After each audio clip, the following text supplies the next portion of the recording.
It feels like we are on the brink of some marvelous new era in genetic what? I don't even know. Where are we? What's happening?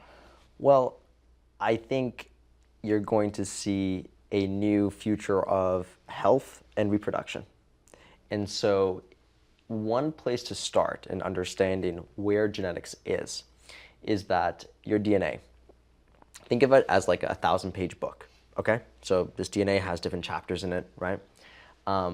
It used to be really, really expensive to read every page in this book, like $1 billion expensive, right? In 2000, there was the Human Genome Project. The Human Genome Project was really focused on basically mapping or reading all the pages in life, in human DNA. And so that project was about $1 billion. Now that cost has come down to a couple $100. So you can read life's source code. You can read the origin of life, if you will, for just a couple $100. What does that mean? So what? It means we can much better predict, and then also in predicting, prevent disease, like cancers, like heart disease, like schizophrenia, like Alzheimer's, like rare genetic conditions. So in understanding where we are in genetics, it's really a story about human health and the future of reproduction. What we're talking about is sequencing not a full-grown adult, but an embryo. Yeah. But doing so with the same concept in mind. You're getting the pages of the book before the book is published. Yeah, kind of. Yeah, that's one way of thinking about it. So you get about 50% of your DNA from mom, 50% of your DNA from dad, right? That DNA is in an embryo, which makes up of these two parts. And that embryo then divides and forms you, the person. So actually, if you can basically go back to the very, very beginning of life, an embryo, and you can actually take one of those cells, you can actually read at the beginning your story, your DNA story. So that's kind of what Nucleus does.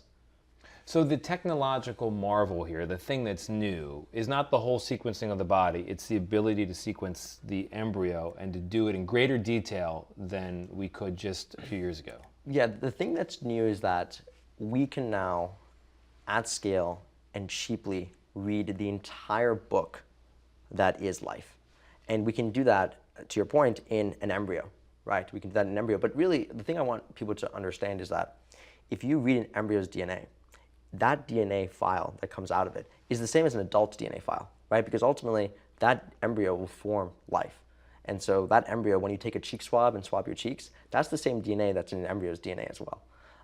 So that's what's new. What's new is the fact that at scale and cheaply, we can read the entire book of life, and we can apply that to adults and, well, an embryo. What excites you about this? Well, a lot of things. I mean, for me, obviously, Nucleus, began in my bedroom. It was a dream. It was a vision. I became really inspired by actually a personal tragedy. My cousin, very sadly, she went to sleep one day and she actually didn't wake up. She had a rare condition that can cause irregular heartbeat, can cause sudden death. And so at the time, I asked my dad, who's a physician, he's an ophthalmologist. I went to him and I said, how does that happen? And he said, bad genetics. I said, bad genetics?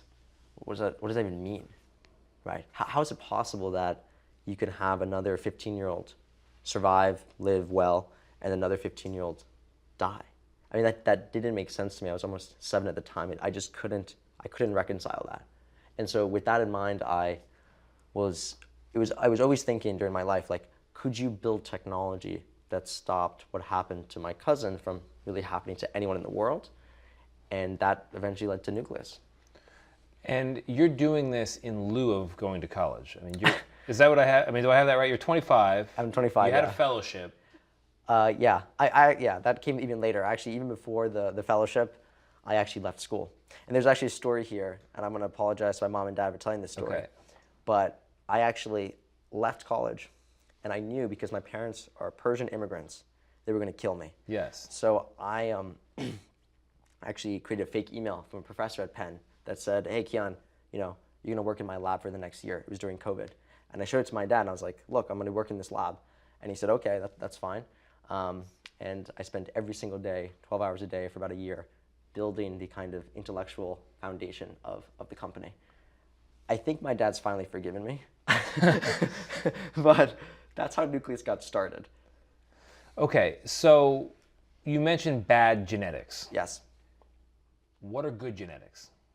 Well, I think something to remember is that if you're a parent, right, and you're a parent and you're thinking about your future child, right, if you go and think about IVF today, you should look at what people are already screening for, right? So just to give kind of the audience more broader context please. here, right?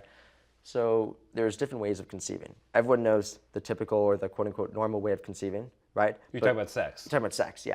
Natural insemination. Naturally. In the 1980s, there was something called IVF, right? In vitro fertilization. This idea that actually you can basically make an embryo, we can fertilize an egg with a sperm in a test tube, right? And so the context and thinking about kind of embryo testing is very much in the context of the second bucket, right? DNA can still be very useful for all couples everywhere when they have a child, even if you're having sex. Why? Because ultimately, your future child's DNA is from mom and dad. So if you swab your cheeks, you can identify thousands of different hereditary conditions that you could pass down to your future child, right? So that's kind of the typical way. Then IVF, you get an actual embryo, and you can actually do further testing in the embryo. So that's the two ways that genetic technology can help. Okay, so for all of human history, Yeah. you had genetic pairings based on either love or more likely convenience, or even more likely Mix of all three. yeah, your own mom and dad being like, no, you and you together, right? exactly. Like pairings for political reasons, for tribal reasons, who knows? That's all of human history. Right? Yeah. Now, parents through genetic testing can do something similar, except instead of their parents matching them, it's them picking the embryos that they prefer. One way to think about this is you're a couple, you want to conceive. Okay. You choose to do IVF. Maybe you choose to do IVF because you're infertile, you have a history of a disease, and you need to do IVF. Maybe you choose to do IVF electively, okay? Which is happening more and more. We're seeing parents saying, hey, I could conceive by having sex, but I don't want to have sex. I actually want to do IVF, okay? So now, we can talk more about that. Yeah, people do that. It's a new thing. It's more of an emergent thing, but it's happening more and more. People want to have more control when they have their child, for example, or they even want to do IVF because they want to do genetic optimization, which is what we're talking about. Yeah, tell me more. And so let's say you're a couple, you go to the clinic. The purpose of basically IVF is to generate embryos. So again, an embryo is the beginning of life, right? It's mom's DNA and dad's DNA, okay? Usually when you're in one of these clinics, they do testing, genetic testing already. So, right, so if you go to any clinic in the country and around the world, any IVF clinic, you will see basically them doing a cursory test on the embryos. Let me explain more what I mean.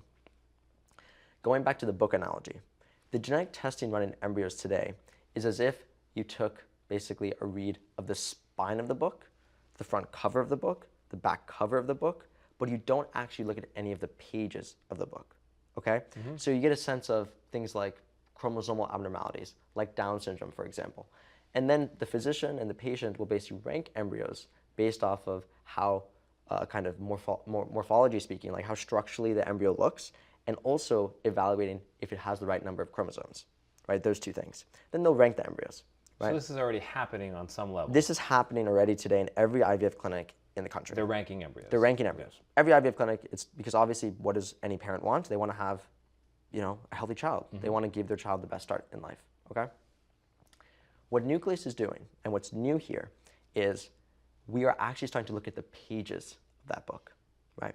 Because we all know DNA impacts everything from height all the way to breast cancer risk, all the way to something like cystic fibrosis. So the old way of thinking about diseases was this idea that a really bad genetic marker causes a disease, right? Maybe someone's seen like The Simpsons before, where someone falls into some sort of radioactive material, then they come out like, with a tail or something, right? That's like, there's like a mutation. There's this idea that people have of genetics that a really bad genetic marker basically causes a bad phenotype, which often is what happens, like cystic fibrosis, for example, PKU, Huntington's. Single gene mutations. Single gene causes a bad condition, basically, okay? That's one class of diseases. Then there's more chronic and common diseases, like breast cancer, for example. So one example I always like to give here is like Angelina Jolie. She was very at risk of breast cancer. She learned this through a genetic test. Exactly. And she opted for, I think, a double mastectomy. Exactly. So she had a genetic marker that substantially increase your risk of breast cancer. Now let me go back to IVF. So let's say that you were like Angelina Jolie. If you went to an IVF clinic, today, the genetic testing that they do in the clinic would not screen for that genetic marker. Think about how crazy that is.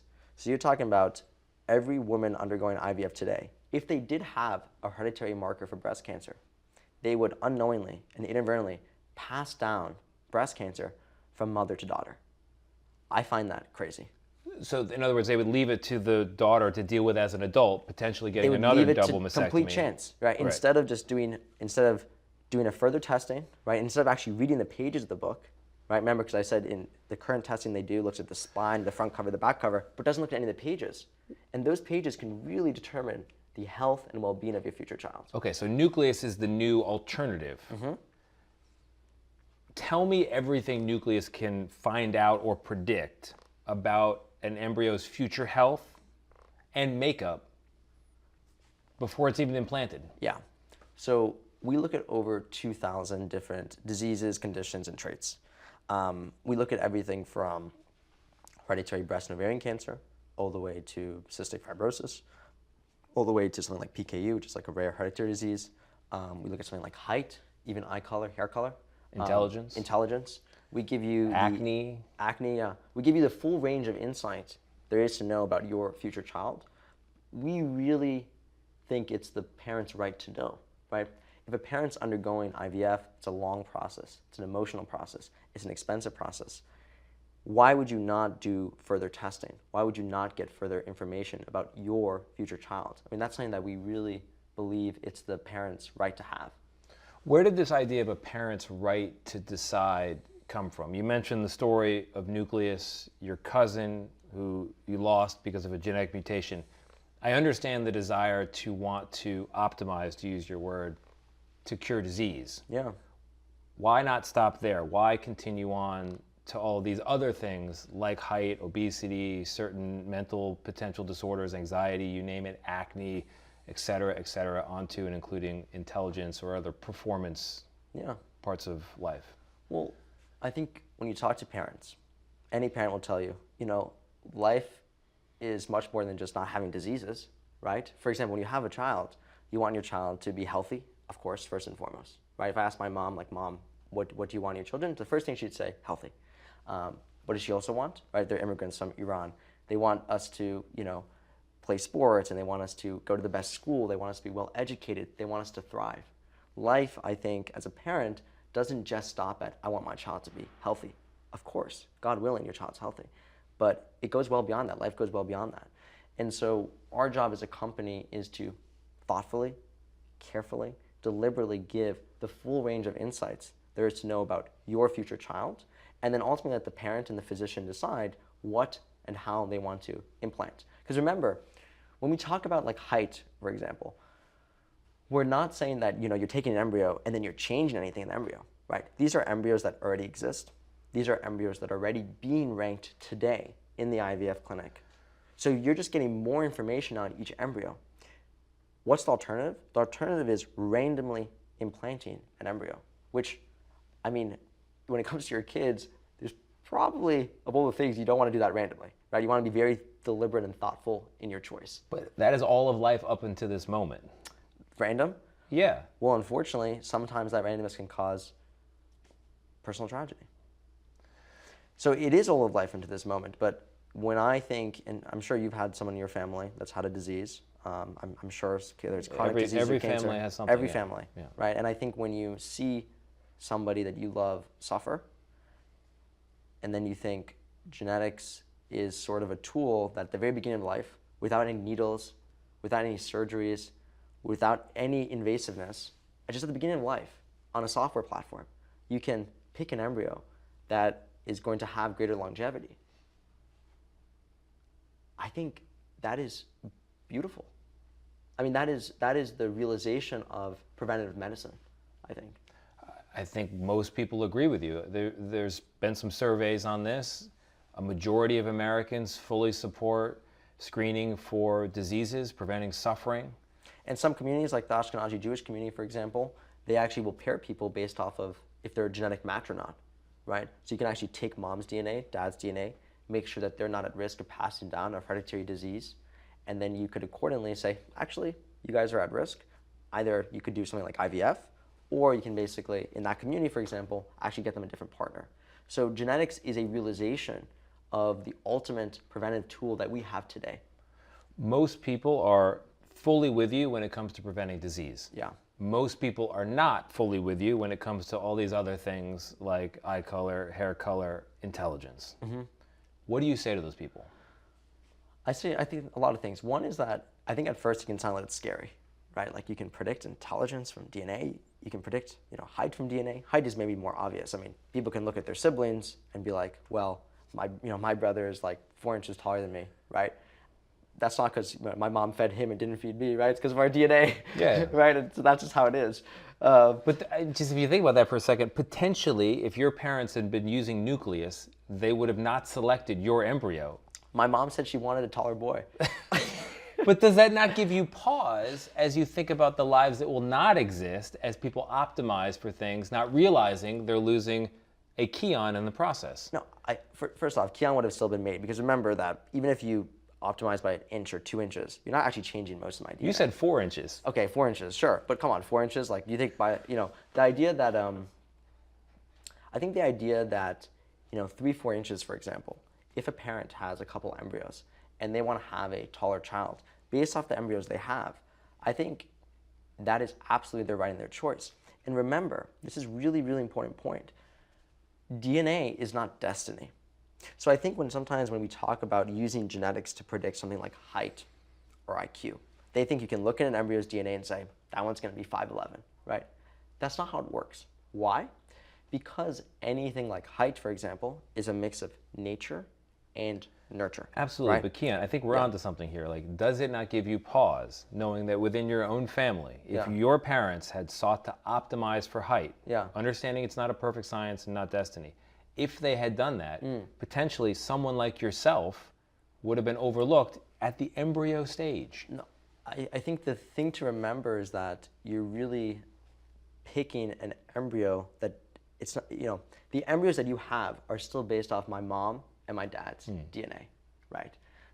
So the embryo's DNA between them, they're not that different between them. It's not like one embryo, for example, is 5 feet and one's like 7 feet, right? That's not how this is. You are picking from basically already existing embryos that are from mom and dad's DNA. So they're combinations already of life. But let's think about it the other way. What if they were optimizing for intelligence? I have no idea what your brother does. I'm sure he's a bright and interesting guy, all right? But you're running this company, millions of dollars are backing you, okay?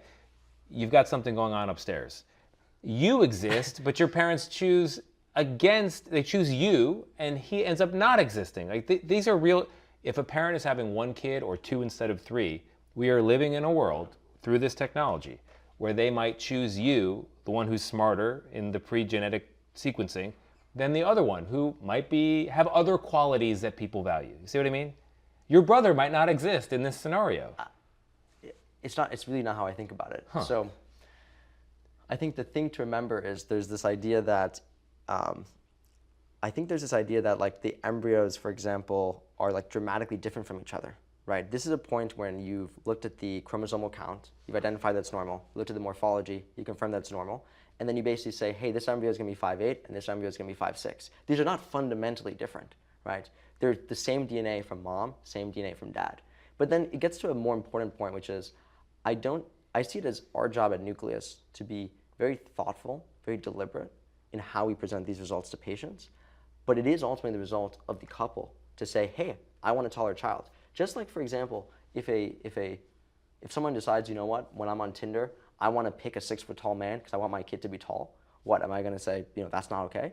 That's their right, that's their choice. In the same way that now, or similarly, right, we make all sorts of decisions that impact our future child, right? When a woman's pregnant, you say, hey, probably shouldn't smoke. Hey, you probably shouldn't drink, right? These things can negatively impact the development of your child, right? Genetics is just another tool, even with like growth hormones, right? A parent could say, hey, I want to give my son or daughter growth hormones. I want them to be taller, right? I want to actually, sometimes people break legs and then extend the bones of their child for them to be taller, right? So in other words, what I'm saying is that genetics is an already existing tool that parents use to help their future child. And I also think one more point on this, which is when you actually talk to parents, right, there's like the theory of this, then there's the on the ground level.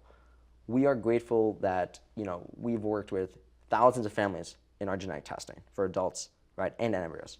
So when you think about this, I think parents view it very pragmatically, which is they have 5, 6 embryos, okay? Already they're gonna have to rank, sort, and compare the embryos. Now they have more information to make a more thoughtful and deliberate choice on which one that they want. Is there any quality that you could genetically test for that you would say, I don't feel comfortable testing for this? I think currently we provide basically the full range of insight that there is to know on your future child from both the health perspective and well-being and longevity perspective. As a company, we like to say that parents should build generational health. This idea that you don't just pass down your kind of values, your morals, but you also pass down your DNA. And people can be very deliberate and thoughtful in the way they do that using Nucleus's technology. So height, weight, personality, intellect, as we get better and better screening for that, you're comfortable with all of those dimensions being part of the test? We provide them. We provide them openly. We provide them proudly. We think these insights, they don't belong behind kind of a dark wall. It's one of those things that people are still think a little uncomfortable talking about. Our approach is to say, my approach has always been, this exists. This is how it works. This is how you can use it. And to me, I really believe that sunlight in that way is the best disinfectant. We should put this out in the world because everyone, no matter where you're from, no matter how you look like, no matter how much money you have, you want to give your child the best start in life. And this technology can help you do that. And it's an expansion on existing technology that we already use to do that. So I think it's a win-win for everyone, for the clinician and for the patient. You see this as a continuation of what humans already do. It is absolutely, that is the case, yes. When we date, we might look for somebody who is tall and smart. That's what people do, yeah. Right? Or a great musician, or Yes. a great artist, or you name it. Yeah. So this is a continuation of what we already do when we're dating, and what we already do to some extent before we have kids. Yes, And now we're just reaching further down the line. 100%. But this is where it gets super fascinating. Yeah. And my father had schizophrenia. Really? It's probably caused by some drug use in his life, but although there's some evidence that his father also had schizophrenia. I have not. Did you ever take a genetic test? I have taken, not for that specifically. Okay. Maybe we'll find out later. You could, yeah. But so, he has many qualities. One aspect of his life is the schizophrenia or the bipolar nature of his life. That's one dimension. Yeah. Would you throw? It's a hard question for any family to think about, and we're getting into philosophy here. But do you throw away that whole life, which includes me and then all of my children, because you're trying to sort out the schizophrenia? I want to, again, restate that of the embryos you're picking, these are embryos from mom and dad's DNA. You're basically picking among siblings, right? Yeah. And so the idea today already, the idea of like, oh, you throw out this embryo, throw out that embryo, that is done in every IVF clinic in the country and around the world. They take embryos and they'll say, this embryo, for whatever reason, it's the parents. If the parents want to implant an embryo that has the wrong number of chromosomes, for example, they have the right to do that. Parents today, mostly, choose not to do that. And so similarly, if a parent doesn't want to implant an embryo with breast cancer or diabetes or cancer, that is from our perspective, I think, a very common sense right of the patient. It is the right of the patient to know that that information exists, that they can get that information, and to choose to use that information. Those things all matter, right? We're not saying everyone needs to do this or not. What we're saying is you should know it exists, you should know it's a real option, and if you want, you can access it, anyone. You used the term genetic optimization Yeah. earlier. Yeah. I know other people would say eugenics, right? I knew you'd have a reaction to that word. That word hangs like a shadow over this whole industry. Tell me what you hear when you hear that term and how you're different. I think the thing I think about is patients coming to us who used our technology, who identified some sort of hereditary disease risk in their child, and how now, because of the power of Nucleus, they don't have a child with a disease. They don't have a child that, God forbid, had the same fate as my cousin. That's honestly when I hear and think about genetics. I also think about how genetics as an industry is getting cheaper, it's getting more accessible, and it's moving from this idea of kind of ancestry testing, which we had spoken about, like kind of 23andMe and Ancestry, we're very focused on that, to people understanding DNA as a tool for health well-being, and building what's called generational health. So gender or genetic optimization is not eugenics because By any stretch, because it's fundamentally about empowering people with information that they can use to give their child the best start in life. It has absolutely nothing to do. I mean, but it is selective breeding based on the idea that you can have a better outcome and that some outcomes are not desirable. The American College of Gynecologists and Obstetricians recommends this sort of screening, carrier screening, preconception screening, in every couple in the country, right? So the idea that, hey, we shouldn't pass down hereditary disease, I mean, that's... Everybody's with you on the disease part, totally, right? Like, I don't think anyone wants suffering. Remember, we don't. It's not like we take an embryo and then we're like, oh, this embryo's height is 5'6", right? That's one of 2,000 analyses we provide. Yeah. So when you ask me about this and you say, oh, intelligence and height, I'm like, yeah, we do that. And yes, if you want 2 inches taller for your child, 3 inches taller, right? If you want a couple IQ point difference, absolutely, by all means, do that. But I'm saying, you're really asking me here. You're asking me, what is life about? That's actually what you're trying to get at. When you talk about height and IQ, right, they're abstractions of life, right? You're trying to gauge, okay, can I give my child a better start, right? The thing that I think is most important to realize is 2 things. One, because DNA is not destiny, the messiness of life, the nurture element of life, right? How hard your child works, what school they go to, what resources they have, serendipity. All those factors are never, ever going to go away. Even if your kid is 2, 3, 4 IQ points or 3 inches taller, these are just little details that also make life. And so I think sometimes people forget that. They want to basically abstract down DNA, extract down life just to this genetic material. That's the beginning of life. That DNA is not life. DNA is the beginning of life. Totally. But if life is so messy, then what's the point of any of this?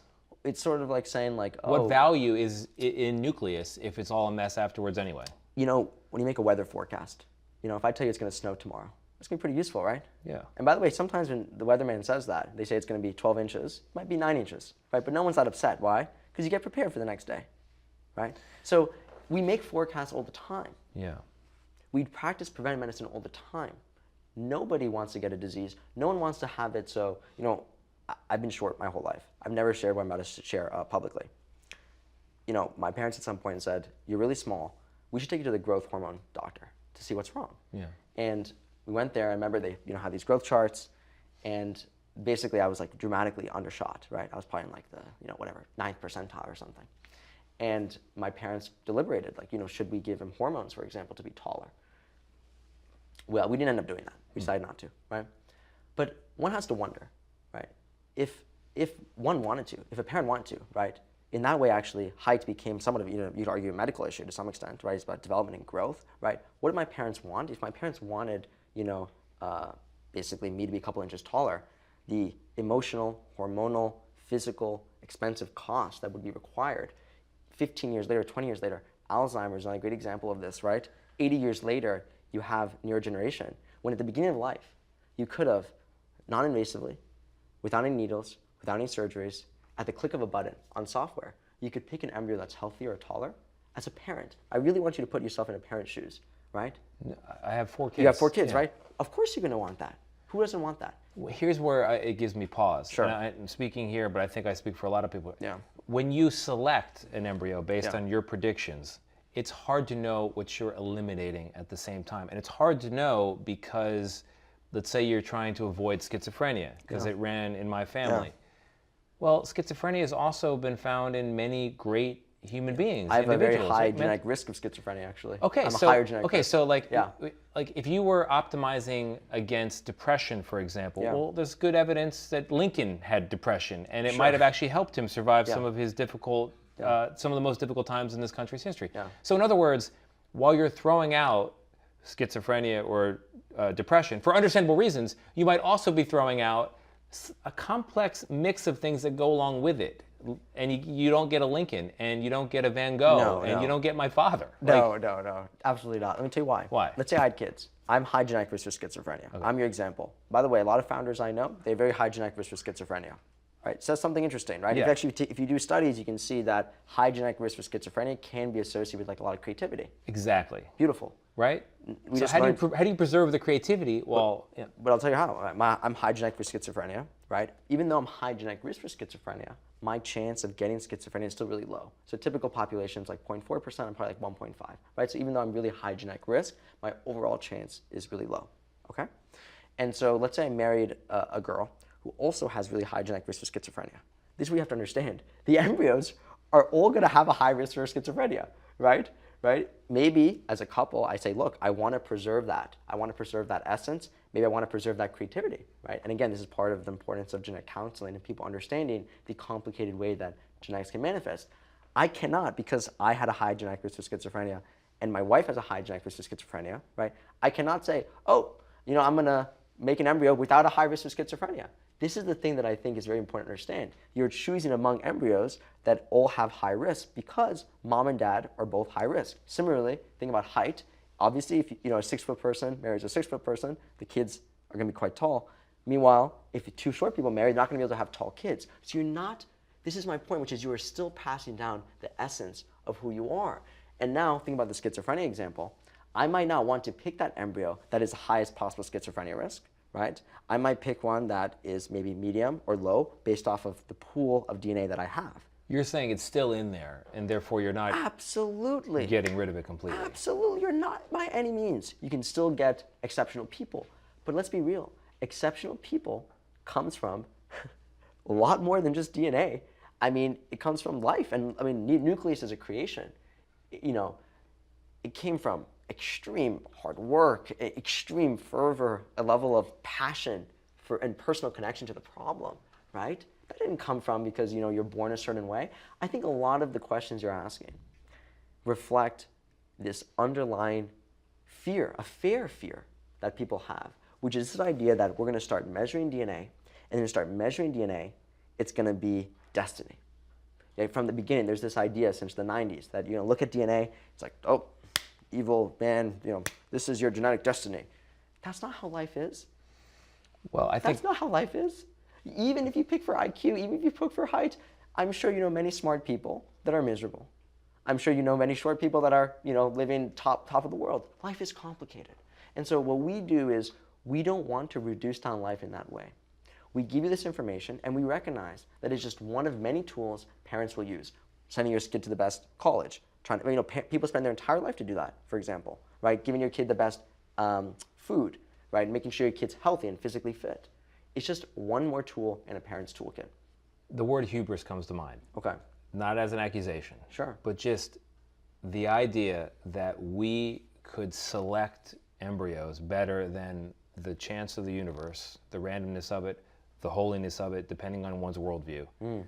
Is that not the very definition of hubris? I think when you go to an IVF clinic today, you have OBGYNs, you have REIs. They are looking at and appreciating the sacredness of an embryo. Why? Because obviously an embryo comes already from that process, right? You're not changing that process. A sperm is meeting an egg, and it's random, right? They're meeting, and they're forming life, and then today, a doctor will go and say, hey, this embryo is more likely to have Down syndrome, this embryo isn't, for example, and they'll give the choice to the parents. The parents will say, okay, I want an embryo, for example, that is chromosomally normal, right? That, I think, is actually using the wonders of technology, which we use every day, to improve a process that already exists. And so I really see it as an augmentation, as an improvement of what we already do today, every day in IVF. How accurate are these predictions? The way to understand genetic prediction is that certain traits are more genetic, certain traits are less genetic. For example, height. Scientists estimate height is about 80% genetic, okay? Meanwhile, something like depression, about like 10%, much less. So even if you built the best genetic model in the world to predict depression, right, there'd still be a lot of stochasticity and error. Of course there would be, right? Because you haven't modeled life, you haven't modeled the nurture, right? Who are their parents? How are they raised? What are they taught? What are their values? Who are their friends growing up, right? And so the question of accuracy always comes down to how genetic is the thing. The more genetic the thing, the tighter the error bars, the better the forecast, the more certain I am that there's going to be 7 inches of snow tomorrow, right? But most things, even height's the most genetic thing you can probably think of. right? Besides like hereditary diseases, but in terms of like common traits you think of, height is still 80% genetic. What about intelligence? Because that is the one. Intelligence. Look, obviously, the world is getting only more complex. Yeah. It would be helpful for everyone's kids to be even smarter and smarter and smarter. Every parent would think to themselves, I want my kid to do well in school and get ahead in life. Right? Yeah, absolutely. How genetic is intelligence? How accurate are your predictions, you think? It's about 50% genetic. You can probably today explain about 20% of that, 25% of that. In other words, you can get probably around 8 to 9 IQ points in your child. And so you can think of it as almost like very similar to, actually, I think it was during the mid-20th century, they started putting iodide in salt, and then the entire population's IQ actually increased because of just an environmental thing, because people had more access to resources. Like after the Industrial Revolution too, you had people grow about, Persians, speaking of height, around 7 inches, because they had more access to food, etc. Right? So my point is, even if you do try to measure, right, like something like IQ, right, which we measure every day, SATs, grades, and IQ is also one part of what makes a life. We all know that. But all those asterisks aside, you can expect around 8 to 9 IQ points. And what's the evidence to support these claims? Are you planning on tracking people long term? Have you already? Yeah. How do you even know that these predictions, Yeah. which are so very new, Yeah. are any good at all? Well, these models are trained and validated in millions of people. So let's think about height, for example. Let me explain. It's actually very interesting. So height, if you think about it, right, let's say I took a large population of people. Let's say I took 500,000 people, okay? Let's say I read the DNA. Remember, the DNA that I read in an adult is the same as an embryo, right? That embryo DNA divides, right, and it stays the same during your entire life. It's called germline DNA, okay? So I read DNA in an adult, and let's say I cover their actual height, right? So I don't know what their actual height is, I just read their DNA. I then make a prediction based off their DNA, right, which again is the same as an embryo's DNA, because it doesn't change your entire life. Yeah. And I say, okay, based off my model, I predict this person to be 5'8". And then I take my prediction, 5'8", and I compare it to their actual one. I say, oh, they're 5'9", okay? That's how you do it. So you can actually validate the models in millions of people in large biobanks where there's both genetic data and phenotypic data, things like height and disease risk. Interesting. So that's true for height. That's true for hair color, eye color. Disease, Alzheimer's, diabetes. We actually announced, What about this more far-flung stuff like depression, anxiety, acne, intelligence? Well, yeah, it matters how genetic is those things. But you can follow the same logic for any of these. But has that been validated in a similar way? Yeah, exactly. So think about like breast cancer, for example, or heart disease, coronary heart disease. What you do is you say, okay, like think about it like more like intuitively, like how would you do it? You would say, okay, let me get a bunch of people with like heart disease, put them in a group, and put a lot of people without heart disease. Let me do my best for account for other variables. And then you find that there are genetic markers that are basically disproportionately found in the heart disease group. Okay, and then you can build a model, and then you can give everyone kind of like this, basically like a score, and you can say, oh, these people are actually more likely, and you can actually test this model. So, sorry, That's I'm interesting. getting to a little bit the weeds here. I don't know. No, I get it. Okay. No, this makes sense. And then you find the associations, and then you take another group of people, not the ones that you trained in. You take another group of people who are a mix of heart cancer or heart disease risk or not, and you basically test the model to see how well can it distinguish between someone who's more likely to get heart disease versus someone who's less likely. And then you can see how good it is. And you measure how good it is compared to the theoretical, basically, maximum genetic effect. Sorry, I'm getting into the weeds here. No, this makes sense. But so you've done this for intelligence by what? Tracking grade reached or educational attainment? These are large public biobanks. So actually, if you look at UK Biobank, right? These are government, actually, they have these large biobanks that scientists can access, and they can do these sort of studies. So the United States has the All of Us. There's a lot of other ones as well that you can actually use to basically, get information, everything from cancer, height, or intelligence. They do a lot of different intelligence tests, and sometimes people use different proxies for it as well. That's how you do it, yeah. So you feel confident in these predictions? Oh, absolutely. I mean, we just published a paper yesterday that we showed that our predictors can better predict longevity from an embryo's DNA than any other genetic model ever built. That model was trained and validated in about 1.5 million people. And so we're very confident, and we released actually a white paper on it as well, for the scientists listening, and they can check it out and read it. It's great. It actually shows that not just you can stratify in a population, but you can actually show between siblings, right? So like my brother and I, right? You can actually see that my brother genetically is predicted to be taller, right? Which he is. Okay, so like that's like a good way of thinking about it. Okay, so you think this works. The other criticism people have is it's expensive, it's limited to the elites, and it's going to deepen inequality. To that you say what? I would say the opposite is true in that the fundamental mission of a business like Nucleus is to make sure this technology is accessible to everybody. And we've seen that already. It used to be $1 billion to do this genetic test. Now it's a couple $100s. The price is going to keep getting cheaper. IVF is going to keep getting more accessible. And the purpose of a startup, the lifeblood of Nucleus, why I made Nucleus, is to bring the technology to everybody, right? The fact that we can have this conversation right now on CBS, I tell you, 6 years ago, I was in my bedroom. I would come across these papers, and I would say, how is it possible that we can predict everything from cancer to Alzheimer's to IQ, from DNA, from just A, T, C's, and G's, that we can predict these things, and nobody in the world knows about it. And now we're on CBS, we're telling the world about it. That's beautiful. And that is part of our mission, as part of my personal mission, to make sure everyone, one, knows about this technology, right? Because a lot of people don't even know it exists. Right. And then once they're educated and informed about it, they can choose to access it and use it to help give their child the best start in life. But you've got some big financial backers, right? Peter Thiel's Founders Fund, Alexis Ohanian's investment firm. They're expecting to make a profit, right? So how is it for everybody if it's really part of the marketplace? Well, I mean, think about the iPhone, right? It used to be in a very small number of people's hands. Nobody had a smartphone. It was like investment bankers in New York, right? Now, I look around, everyone has a smartphone, right? You can actually see that a lot with technology. Technology gets cheaper, it gets more accessible, and it gets more accessible because there's investment. I mean, the Human Genome Project, it costs $2-3 billion. Now, today, we can do that for a couple $100s. So take me into the future. You imagine, as a standard thing, a baby will be born. Let's say it this way. A baby will be born, it'll get a little baby box at the hospital with some diapers and some wipes and maybe a little hat and a little, like a wrap. There'll be supplies after birth, and before, everybody will do this? I think everyone should know that it exists, that it's an option, and if they want, they can choose to use genetics to give their child the best start in life. How many people have done this so far? Well, between our adult and embryo product, we've helped thousands of families. But remember that the IVF Plus partners we work with, they've helped thousands and thousands of families have children, right, for years.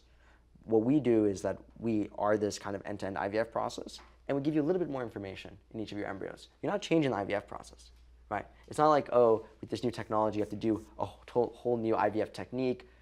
It's the same thing. It's the same thing that's done in every clinic, in every country, but now you get a little bit more information in your embryos. One of the major medical bodies has said that this is moving, and I'll quote them directly here, too fast and with too little evidence. Do they have a point? I would encourage that body to review the most recent research that actually Nucleus produced and other entities in the space produced. I think you're seeing now this kind of prediction. 10 years ago, that was a fair thing to say, right? Actually, one of the bodies, when they cited the idea that these things are moving too fast, they were using models that were, 4, 5, 6 years old, right? But just like with kind of AI models, they get better and better and better and better, and people are starting to be like, oh, these things are getting kind of smarter, right? In the same way, genetic prediction models are getting better and better and better and better. And today, to say that they work and that we've shown publicly that they work, I think that's a very, very fair statement. In fact, we are the only company to have actually open-weighted our model. Think about that. Any researcher, any physician, any academic body, any American institute, they can go and see every single detail into our model, and they can independently test it. That is what we stand for as a business. We stand for openness, we stand for transparency, and we stand for access for everybody. So Kian, what does this cost? What do you get for it? So we provide something called IVF Plus. So there's two ways of doing IVF today. You can do IVF, which is focused on having a baby, or you could do IVF Plus, which is focused on you having your best baby. Okay, whatever that means to you. And so IVF Plus is actually an end-to-end IVF process that is powered by the most advanced genetic technology. So it's actually not all that much more expensive than regular IVF. It starts at $30,000. $30,000 for, to be very clear, the cycle, the medications, the consults, the implantation of the embryo, everything, and the genetic testing and the analysis. So when you go to an IVF clinic, they'll usually be like, oh, a cycle is $20,000. They won't break up all the other costs. We want to make things very easy and seamless for patients. So we have one price that includes everything from the genetic testing to the cycle. It's $30,000. It starts at $30,000. IVF plus. You use the term your best baby. Whatever that means to you. Whatever that means to you. I have to key on that phrase because people will hear it and they'll think, well, wait a minute, all babies are precious, equally precious. Absolutely. You can't rank the preciousness of them. So Absolutely. the idea of best is just hard to integrate into the idea that we're all created in the eyes of God or created equal or you name it depending on your worldview. You know what I mean? Yeah. So best baby? What does that even mean? One time, what we did with patients is we showed them about 8 different embryos, okay? And there was about I think 20 people or so. And we asked each of them to pick the embryo that they would pick, right? Just to start understanding how it works and everything. And what was most amazing to me is that the most votes an embryo got was 3. In other words, each person, depending on their values, what they prioritized, chose differently. Why? Someone had a history of breast cancer. They, God forbid, saw their mother suffer. Someone else saw their grandfather die of Alzheimer's. Someone else was really, really annoyed that, they were 5'7" and they wanted to be 6 feet, whatever it was. People ended up picking differently based off of their values. And that's what you're going to find. Because life, again, it's not saying like this is better, this is worse, right? Optimization, the idea of genetic optimization. What is optimal to someone else might not be optimal to yet another person. Well, but come on. There is no, you cannot say, oh, this thing is better than this. It's just not the case. If you talk to a deaf couple, right? A deaf couple might say, I want our son or daughter to be deaf. Is that a choice you would make? Is that a choice someone else would make? I don't know, but it's their right and that's their choice. And to them, that is what's best. That's the kind of life that they choose to live. Right, but no one's going to sit there and choose, I want a short, acne-prone, anxiety-ridden person with bad eyesight and no ability in sports. Well, similarly today, people are going to say, hey, as a parent, in every IVF clinic in the country, they will say, I don't want a baby with cystic fibrosis. I don't want a baby with Down syndrome. And in the same way, that's their choice, right? They rank embryos on morphology. They say, hey, this embryo is better to implant than this embryo. That's not something that Nucleus is created. That exists and is done. Hundreds of thousands of babies are born in IVF. IVF itself used to be test tube babies. It was quite stigmatized, but now it's common practice. There's a lesson in there. Do you imagine a future, though, where short people, acne-prone people, anxious people are genetically tested out of existence? No, because again, you have to understand what we're doing, which is 2 short people. Every generation, though, if you choose the least likely outcome, no, but even over so, time, no? Even so, you mix up the DNA. What's going to happen is people are going to, again, if short people marry each other, right? If you really want to have a tall kid, right, you're going to marry someone that's tall, right? That's been true forever. Short people are going to marry each other because, they're going to be the same height, whatever. And then their choice, their outcome space is going to be smaller, right? So you're not changing the DNA. The randomness of DNA will still happen, right? You're not changing anything. You cannot go outside the scope of where mom and dad creates the clay, for example, of the possibilities. So optimization over time will not reduce certain classes of human being out of existence. No, absolutely not. Okay. When you launched the company and were online, you spent hours in that initial day batting off various accusations, criticisms, assumptions. And there was a moment where you have a whole company to run, you have a lot of science to digest, but you were engaged online with the critics. On Twitter. Okay. And you got lots of impressions. It was a big viral thing. Yeah. I think you later said you got 5 million impressions, right? What was the criticism? You think you won the argument? No, there's no winning an argument here, okay? Because what's important for us is to educate people about what the possibilities are and what exists, and then let people decide for themselves whether they want to engage with that tech or not. It's not I'm right, you're wrong. Yeah. If somebody doesn't want to engage with the technology, by all means, that's their choice. I think one of the most important things is that we maintain that reproductive autonomy while also if you choose to engage with the more advanced tech, being very deliberate and thoughtful in the way we communicate. On Twitter, one thing that definitely came up is, and I believe this, I think Nucleus believes this, and I think eventually this will be clear, which is genetics is the single greatest preventative medicine tool that has ever existed. Why? You have millions of babies born around the world with severe genetic diseases. You have hereditary cancers. I gave the Angelina Jolie example, right?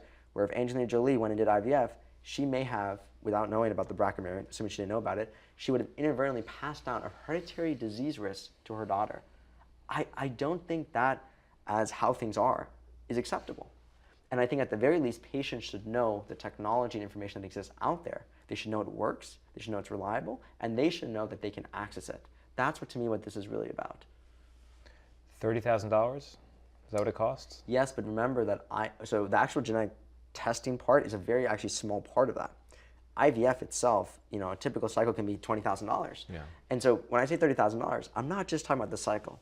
I want to be very clear. $30,000 is actually a very, very good price for an end-to-end IVF process from initial consultation all the way to pregnancy. It covers everything: medications, cycles, consults, the genetic testing of embryos, the analysis of the embryos, AMH testing, blood testing. So we've actually already, as a company, some companies, they'll charge, a lot of $40,000 just for the genetics. That's not how we do it. We keep things cheap because we can do things at a higher scale because we've been around longer. And so we, as a company, really, really, really important to me. I cannot even tell you this. Like when I was in my bedroom and I was building Nucleus, remember, probably the only genetics company starting in a bedroom in history. And I was thinking how the software that you were building, the wonder of software is that it can be ubiquitous, right? Anyone can go on their smartphone. Anyone can open up their computer now and they can access something like Nucleus, IVF, right? Like that's kind of an amazing thing to me, which is like the fact that you're applying this sort of beauty of the kind of iterability and accessibility and reach of software, but it's something that is so consequential, as important as life itself. Take me to the future. Yeah. Where do you see Nucleus going? I think you are going to see every person and so there's a couple ways to think about this, right? Because genetics as a tool helps both adults that are alive and well, helps people live longer, healthier lives, identifying risk, also helps the next generation. So we call it generational health.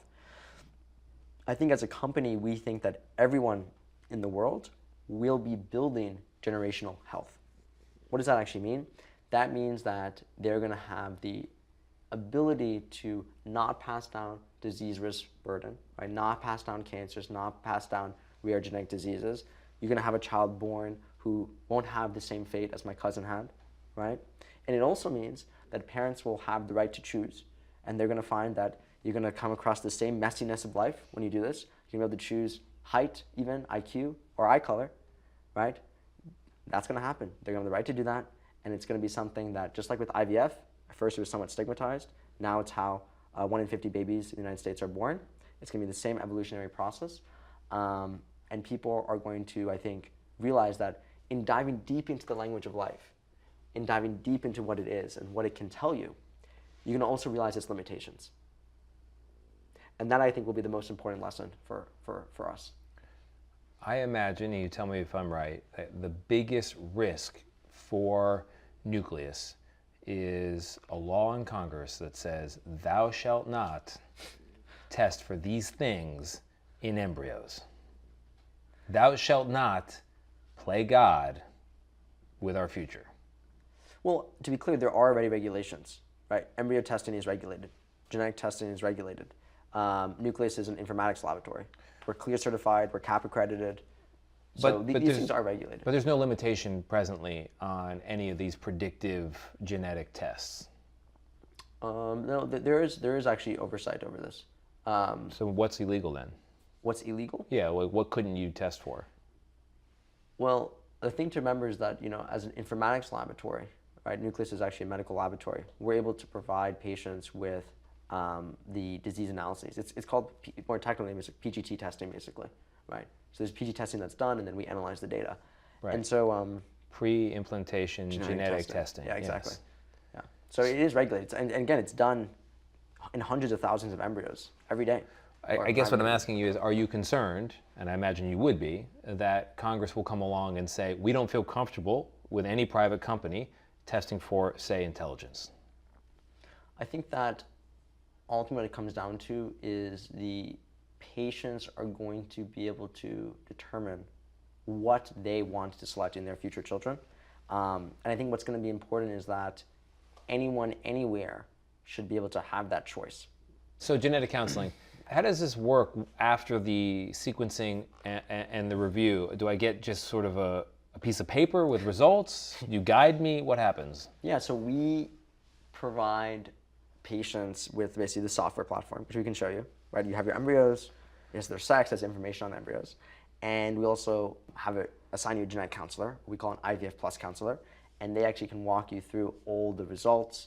They can walk you through the implications, how to understand the results, because doing great science is obviously critically important.